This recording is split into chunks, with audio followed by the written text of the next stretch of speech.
You meditate. You've read the spiritual books, seen through society's illusions, maybe even guided others through awakening.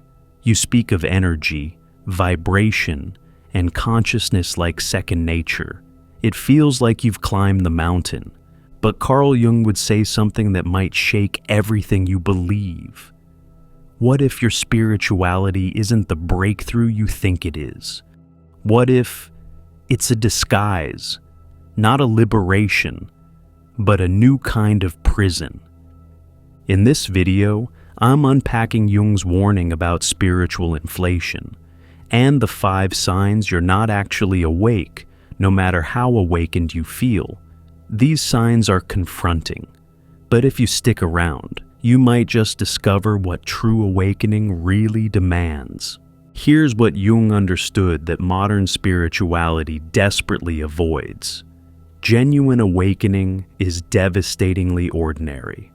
It doesn't make you special. It dissolves specialness. It doesn't give you powers. It removes the need for them. It doesn't elevate you above others. It reveals there are no others to be above. But this isn't what the spiritual ego wants. The ego doesn't actually want to dissolve. It wants to become a spiritual ego. It doesn't want to die. It wants to become immortal through enlightenment. It doesn't want ordinariness. It wants to be extraordinarily awakened.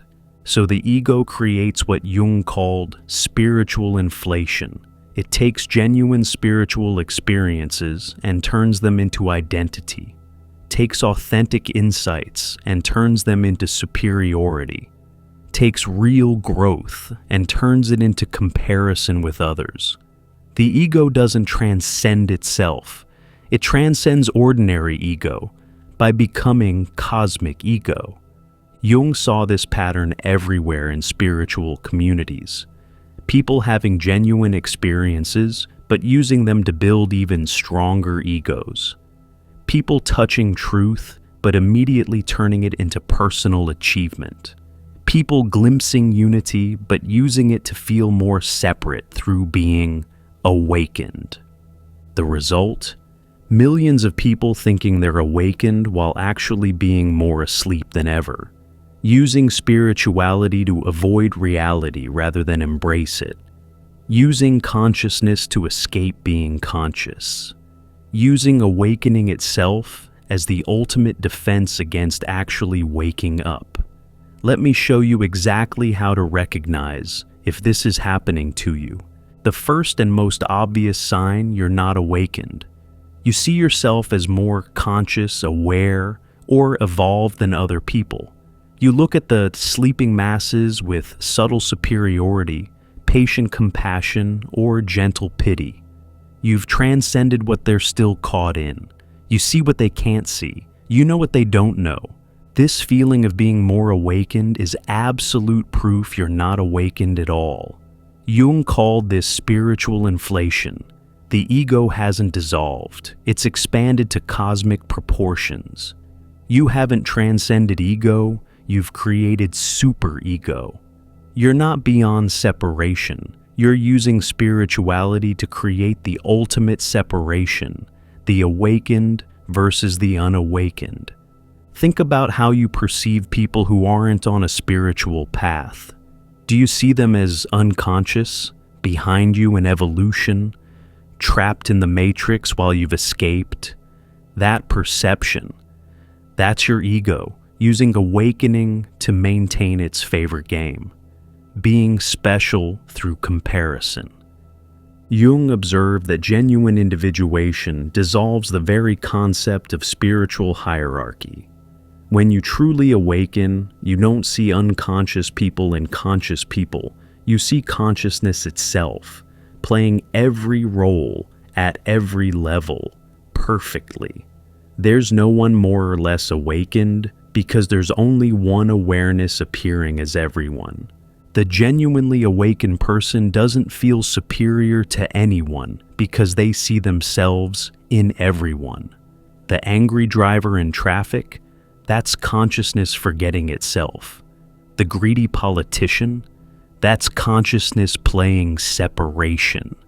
The unconscious masses? That's consciousness dreaming. It's separate individuals. All of it is the same awareness you are, just wearing different masks. Jung worked with countless people who came to him convinced of their spiritual advancement. They had profound experiences, deep insights, psychic abilities. But the moment they positioned themselves as more conscious than others, Jung knew they were spiritually inflated, not awakened. The very need to be more conscious revealed the ego still running the show. One woman came to Jung after years of spiritual practice. She could see people's auras, communicate with guides, access other dimensions. She spoke about helping humanity awaken and raising the collective consciousness. She saw herself as a light worker here to assist the unconscious masses. Jung asked her one question. What if the homeless drunk you walked past yesterday is more awakened than you, but his awakening looks like drunkenness? She was offended. How could someone unconscious be more awakened than someone who meditated for hours daily? That reaction revealed everything. Her awakening required others to be asleep. Her consciousness needed unconsciousness to define itself against. The test is simple. Do you ever think or feel that you're more spiritually advanced than another person? If yes, you're not awakened. You're identified with being awakened, which is just ego wearing spiritual clothing. But recognizing spiritual superiority is just the beginning. The next sign reveals an even deeper self-deception. The second sign you're not awakened is that you're still chasing spiritual experiences, still seeking the next breakthrough, the next download, the next activation. You're addicted to peak experiences, mystical states, transcendent moments. You measure your spiritual progress by the intensity of your experiences. Jung identified this as spiritual materialism, collecting experiences instead of material goods, but the collecting mentality remains. The ego that used to seek money, status, and achievement now seeks enlightenment experiences, Kundalini activations, and cosmic consciousness. Same addiction, different drug. Consider your relationship with spiritual experiences. Do you feel more awakened after a powerful meditation? Less spiritual when you haven't had an experience recently? Do you compare your experiences with others? Judge your progress by the intensity of your states? If spiritual experiences define your spirituality, you're not awakened. You're an experience junkie. Jung understood that genuine awakening ends the search for experiences, not because you've found the ultimate experience, but because you've seen through the illusion of needing experiences. Every moment becomes equally sacred. Washing dishes is as spiritual as cosmic consciousness. Ordinary reality is recognized as the miracle you were seeking in extraordinary states. The addiction to spiritual experiences serves the same function as any addiction, avoiding present reality. You can't sit with ordinary consciousness, so you seek altered states. Can't be with mundane life, so you chase transcendent experiences. Can't face your humanity, so you pursue divinity. It's not awakening, it's escapism with a spiritual story. Jung observed people spending fortunes on retreats, workshops, plant medicines, gurus, always seeking the next high, the next breakthrough, the next level. They'd have profound experiences, then immediately start planning the next one. The seeking never ended because the ego turned seeking into identity. They weren't seekers finding. They were seekers addicted to seeking. One man Jung worked with had done everything. Hundreds of ayahuasca ceremonies, months in ashrams, years with gurus. He'd experienced ego death dozens of times, merged with the universe, communicated with entities. Yet, he was desperately unhappy. Why? Because regular life felt like failure compared to peak experiences. He couldn't just be, he needed to be having spiritual experiences to feel spiritual. This is the trap, using spiritual experiences to avoid life rather than embrace it. The genuinely awakened don't have spiritual experiences. They recognize life itself as spiritual experience. They don't journey because they've arrived, don't seek because they've found, don't need experiences because existence itself is the experience. Yet even more deceptive than chasing experiences is what we avoid while claiming to be conscious. If you're recognizing yourself in these signs, if you're feeling defensive or even angry, that's actually the best possible response. It means something beyond your spiritual ego is listening, something ready for truth rather than comfortable lies. Before we dive into the remaining signs that might completely shatter your spiritual identity, check out our new guide, True Self-Discovery, with 24 practical reflection exercises designed to help you find your way within. Click below to get True Self-Discovery. The next sign reveals the shadow side of light workers. The third sign, you're not awakened, and Jung considered this the most important. You're all light and no shadow. You focus on love, compassion, and high vibrations while denying your capacity for hate, cruelty, and darkness. You've become what Jung called spiritually bright but psychologically dark. Jung was adamant, no shadow work, no awakening, period. The person who claims only light is more asleep than the criminal who owns their darkness. At least the criminal is honest about half of human nature. The light worker denies half of reality itself. Examine your spiritual practice. Do you meditate on love while avoiding your hatred? Practice compassion while denying your cruelty? Send light while ignoring your darkness? Focus on raising your vibration while suppressing lower frequencies? This isn't awakening, it's spiritual bypassing of the highest order. Jung discovered that the brighter someone's spiritual persona, the darker their shadow. The teacher preaching unconditional love harbors unconscious rage. The healer spreading light carries denied darkness. The guru teaching ego death has the most inflated ego. The shadow doesn't disappear when ignored. It grows monstrous in the basement of the psyche. Real awakening requires meeting your monster, seeing your capacity for evil, acknowledging the murderer, the thief, the liar within you, not to act on these aspects, but to consciously integrate them. Your darkness becomes conscious power. Your cruelty becomes boundary setting. Your selfishness becomes self-care. The shadow transforms when acknowledged, not when denied. Jung went through his own dark night of the soul, meeting aspects of himself that horrified him.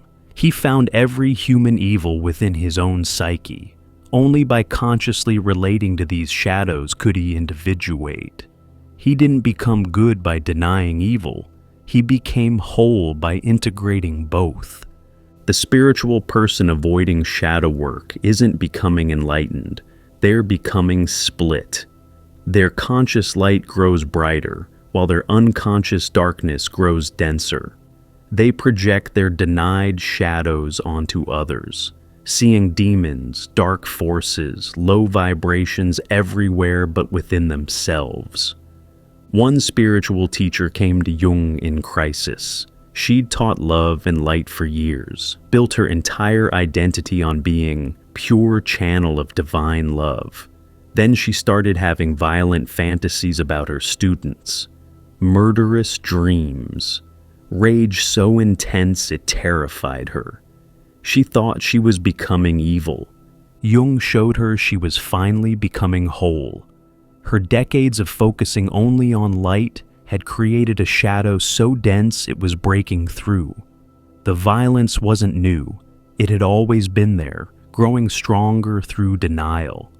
As she integrated her shadow, her teaching became genuinely powerful for the first time. Not because she taught love, but because she taught from wholeness. The test Jung used.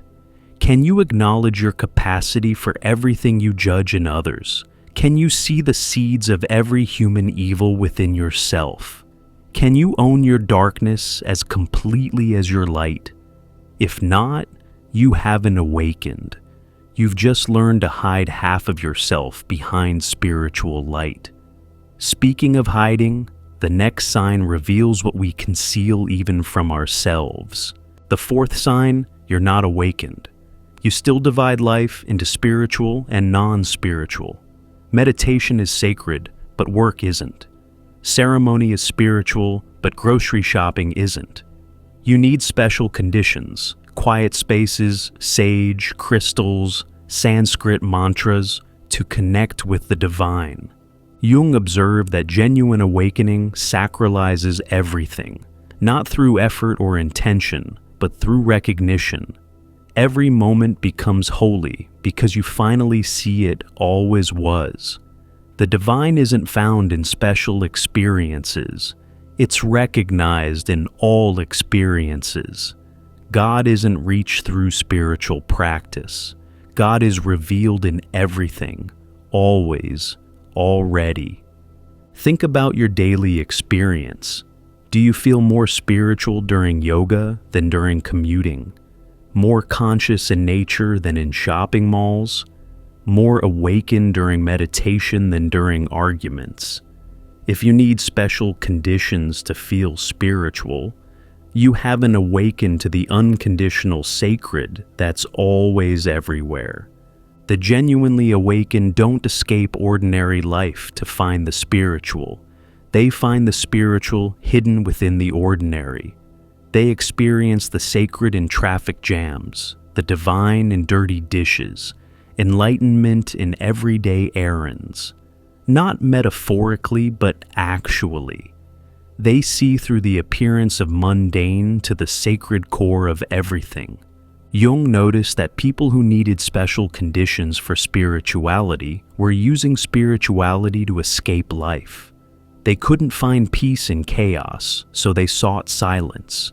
Couldn't find beauty in cities, so they escaped to nature. Couldn't find God in the ordinary, so they sought extraordinary experiences. Their spirituality was conditional, therefore not genuine awakening. One executive came to Jung frustrated that he could maintain spiritual consciousness during morning meditation, but lost it the moment he entered his office. He wanted to quit his job and become a spiritual teacher where he could stay conscious. Jung told him something shocking. Your workplace is your true spiritual practice. Those meetings that make you unconscious, they're showing you where you're not yet awake. The man wanted to escape to maintain his spiritual state. Jung showed him that genuine awakening doesn't need to escape anything. The office was as sacred as the ashram. The difficult colleague was as much a teacher as any guru. The spreadsheet was as spiritual as any sutra, if he could see it. This is the test. Can you experience the sacred while cleaning toilets? Feel God while paying taxes? Recognize enlightenment in your enemy? If you need to escape ordinary life to feel spiritual, you're not awakened. You're using spirituality to avoid life. The genuinely awakened live in a world where everything is sacred, because sacredness isn't added to experience. It's recognized within experience. They don't make life spiritual through practice. They recognize life as spiritual through presence. But the final sign might be the most difficult to accept. The fifth and final sign, you're not awakened. You need others to recognize your spiritual development. You find ways to let people know about your consciousness level. You drop hints about your spiritual experiences. You position yourself as teacher, guide, or awakened being. Your awakening needs an audience.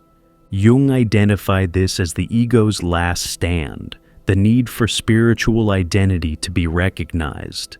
The ego that couldn't get recognition through worldly achievement now seeks it through spiritual achievement. The costume changed, but the performance continues. Notice how you share your spirituality. Do you use language that signals your consciousness level? Share insights in ways that position you as teacher? Post about your spiritual journey on social media. Even reading this, are you thinking about how you'll share these insights to demonstrate your understanding? The genuinely awakened have zero need for others to know they're awakened. They could spend their entire life with everyone thinking they're ordinary and feel completely content. They don't hide their awakening, but don't display it either. It's simply irrelevant whether others recognize their state. This isn't false modesty, it's genuine indifference to spiritual identity. When you've actually awakened, you don't need anyone to know, because you're not maintaining an identity of being awakened. You're not an awakened person. You're awareness itself, temporarily appearing as a person. Why would awareness need recognition? Jung saw this constantly in spiritual communities. People competing about who was more conscious, teachers needing students to validate their awakening, healers requiring clients to confirm their gifts. All of it revealing the ego still desperately seeking recognition, just through spiritual means. One man came to Jung proud that he'd given up everything, career, wealth, relationships, for his spiritual journey. He lived simply, meditated constantly, had transcended all worldly desires. But Jung noticed something. He made sure everyone knew about his renunciation. His humility was performed, his simplicity was displayed, his transcendence required witnesses. Jung asked him, "If no one knew about your spiritual journey, would it still have meaning?" The man couldn't answer. His entire path was unconsciously oriented toward others seeing him as spiritual. His awakening was a performance, and performances require audiences. Here's Jung's ultimate test. If everyone forever thought you were completely unawakened, would it matter? If you lived your entire life with people thinking you were ordinary, unconscious, unspiritual, would that disturb your peace? If yes, you're not awakened. You're attached to being seen as awakened. Let me synthesize what these signs reveal. Most spiritual awakening is the ego's cleverest trick. Instead of dissolving, it becomes spiritual ego. Instead of dying, it becomes immortalized through enlightenment. Instead of surrendering specialness, it becomes specially awakened. Jung's message is clear. Genuine awakening looks nothing like what we imagine. It doesn't make you special, but ordinary. Doesn't give you answers, but comfort with questions. Doesn't create hierarchy, but dissolves it. Doesn't escape life, but embraces it. Doesn't need recognition because there's no one there needing anything. If you recognize yourself in these signs, you're not failing. You're finally seeing clearly. The first step to genuine awakening is recognizing you're not awakened. The ego's spiritual games must be seen through before real transformation can begin. Here's what Jung wanted people to understand. The spiritual path is full of traps, and the biggest trap is thinking you've arrived. The moment you believe you're awakened, you've fallen asleep. The moment you feel spiritually superior, you've become spiritually inferior. The moment you think you've transcended ego, ego has transcended you. Real awakening, according to Jung, is devastatingly simple and absolutely ordinary. You don't become someone special. You stop needing to be anyone at all. You don't gain spiritual powers. You lose the need for them. You don't transcend humanity. You finally, fully embrace it. Can you give up being awakened? Can you surrender your spiritual identity along with every other identity? Can you be nobody, know nothing, need nothing from your spiritual journey? Can you be absolutely ordinary without feeling like you've failed? This is Jung's invitation. Stop trying to be spiritually awakened and discover what you are when you stop trying to be anything at all. If you're brave enough to question your own awakening, subscribe to this channel where we explore truth without comfortable spiritual lies. To dive even deeper into Jung's revolutionary psychology and what it means for your spiritual awakening, click the recommended video on your screen now.